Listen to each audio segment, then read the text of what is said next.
ఆయుర్వేద వైద్యంలో తనకంటూ ఓ విశిష్టమైన స్థానాన్ని సంపాదించుకుని మానవ సేవలో మాధవ సేవను చూస్తూ వేలాది మందికి ప్రాణదానం చేస్తున్న గొప్ప వైద్యులు డాక్టర్ సుందరరాజ్ పెరుమాళ్.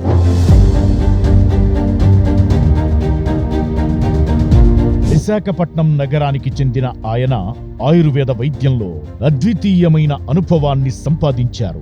1979వ సంవత్సరంలో శ్రీయుతులు మురళీకృష్ణ, వరలక్ష్మి దంపతులకు జన్మించిన ఆయన చిన్నతనం నుంచి ఆయుర్వేద వైద్యంపై ఉన్న మక్కువతో 1997లో విజయవాడలోని డాక్టర్ ఎన్ఆర్ఎస్ ప్రభుత్వ ఆయుర్వేద కళాశాలలో BA-MS డిగ్రీ పూర్తి చేశారు. అనంతరం 2004లో డాక్టర్ BRKR కళాశాలలో ఆయుర్వేద వైద్యంలో MD చేశారు. తరువాత తిరుపతిలోని SV యూనివర్సిటీలో MSc సైకాలజీ చేశారు.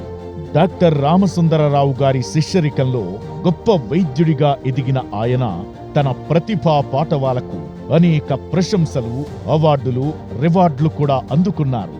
మానవ సేవే పరమావధిగా భావించి ఆయుర్వేద వైద్య రంగంలో దినదినాభివృద్ధి చెందుతున్న డాక్టర్ సుందరరాజ్ పెరుమాళ్ గారి సేవలు ప్రశంసనీయం.